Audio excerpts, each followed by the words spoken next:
firm belief that Julio Jones is still the best wide receiver in the National Football League at the moment. As of early August 2020, the time in which I'm recording this episode, I believe Julio Jones is still the best wide receiver in the entire NFL. Now, I know this episode is going to make New Orleans Saints fans mad because they've got their boy Michael Thomas.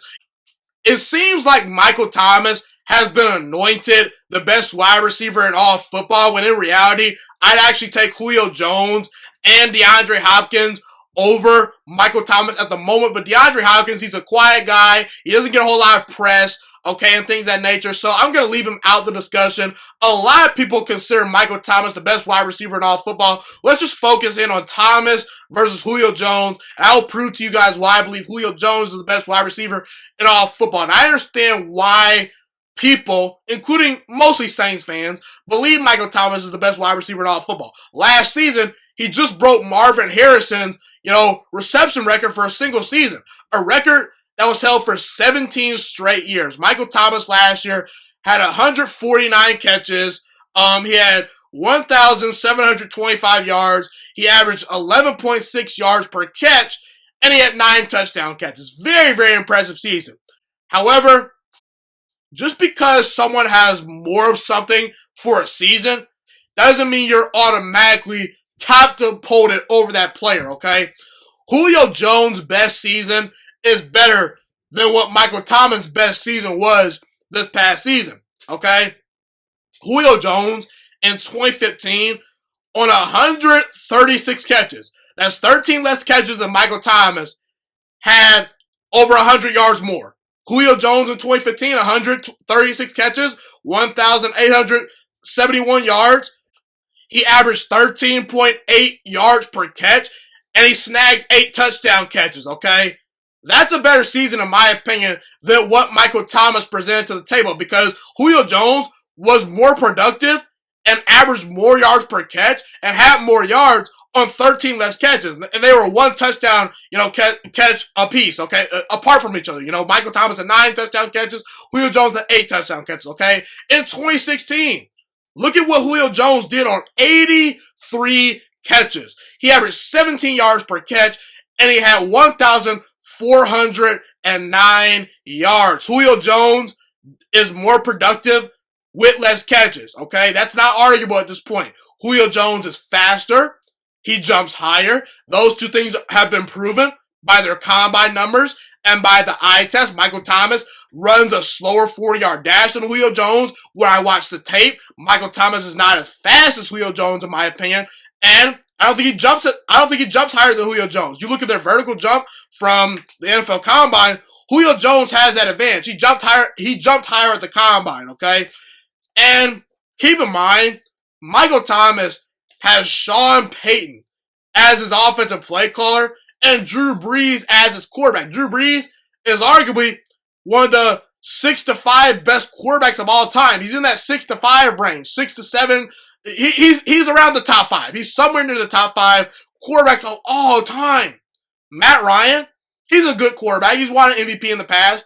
But at his best, he's not even close to Drew Brees, in my opinion, okay? Julio Jones has had 4 different offensive coordinators throughout his entire career. Michael Thomas has had the same play call for his entire career. And I understand that they're not quarterbacks, but Julio Jones has shown he can thrive running 4 different offensive systems. Michael Thomas, are we sure that he's the same player outside of Sean Payton's system? I believe he's still a very good, dominant player, but I don't know if Michael Thomas is putting up these monster numbers if he's not force-fed elsewhere. Let's not forget that, when you look at their measurables, Julio Jones is just as tall as Michael Thomas, both listed as 6'3". Julio Jones is 220 pounds. Michael Thomas is 203 pounds. That's fine, But like I said, man, Julio Jones is just better. He's faster, he jumps higher, and he's more of a big play threat. And Julio Jones makes other players around him better, in my opinion, because it's harder to game plan for Julio Jones because of that 4.3 speed, okay? When you're 6'3" and you barely drop passes and you run a 4.3 40-yard dash, that's one of the most complete wide receivers in history, okay? Michael Thomas reminds me of a singles and doubles hitter. Okay? If I were to compare Michael Thomas and Julio Jones to baseball players, I say Michael Thomas is Jose Altuve, a guy that gets a lot of hits. He makes contact consistently. But is he consistently putting balls over the seats while also making contact like Mike Trout? Keep that in mind, guys. Julio Jones, not only does he not drop passes, not only is he a route running technician, very similar to Michael Thomas. Michael Thomas probably has him beat in that area as far as route running goes. But Julio Jones, he's a big play threat. Mike Trout, he hits balls over the seats. Not quite on the same level as Jose Altuve when compared to Mike Trout, in my opinion, okay? I want to take you guys back to a play versus the Philadelphia Eagles where Julio Jones took basically a 5-yard screen pass to the house for a 50-plus yard touchdown and won the game. That's something that Michael Thomas just cannot do because Julio Jones is a more gifted athlete than Michael Thomas. That's just plain and simple. He's just the far better athlete. Julio Jones outran several defenders on his way to a touchdown. I'm sorry, guys, but if the measurables are very similar to each other, meaning their height is very similar, their weight is very similar, both can jump out the gym, both don't drop passes, both are great route runners, I'm going to take the guy with the 4.3 speed over the guy with the 4.5 speed. That's just me as a evaluator of talent. That's just my opinion, though, okay? Maybe your opinion's different for whatever reason, okay?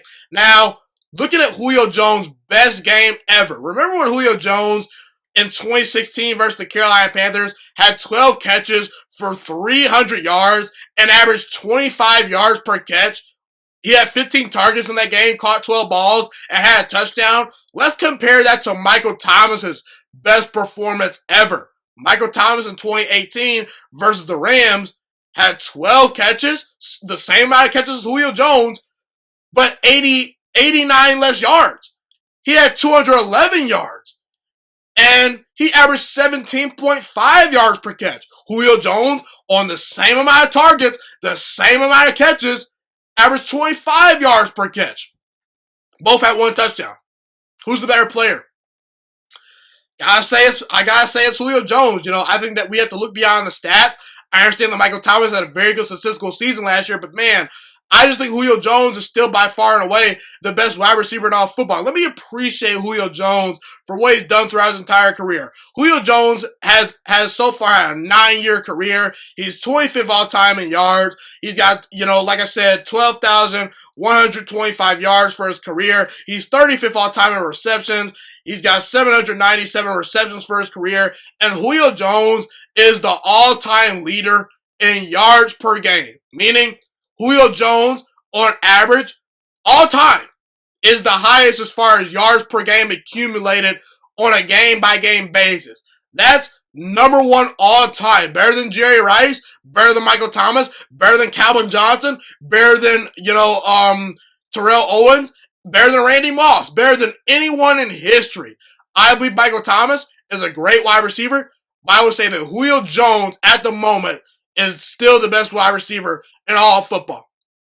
Thank you so much for watching this video today. Please also note that the Juiciest Sports Podcast is not just a YouTube channel. It is available on all podcasting platforms, including Spotify, Google Podcasts, iTunes, and Apple Podcasts. Also, if you enjoyed this video, be sure to like, comment, subscribe, and share this content with all your friends.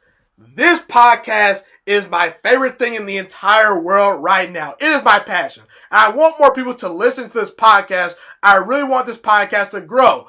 Also, a fun fact about me is that I want to go into the sports broadcasting and media world once I graduate from the University of Toledo, a college in Northern Ohio. I am looking to become one of the next great sports broadcasters and analysts out in the world. And I potentially would like to start my own network if this podcast really truly grows. Or if I fall short of that goal, I would love to work for a big-time network like ESPN or Fox Sports 1. I am open to all networks. So if you believe in my dreams and you see or hear my passion through the screen, be sure to tell all your friends about the Juiciest Sports Podcast. Stay motivated, you guys. Have a God-blessed day, and I'm out.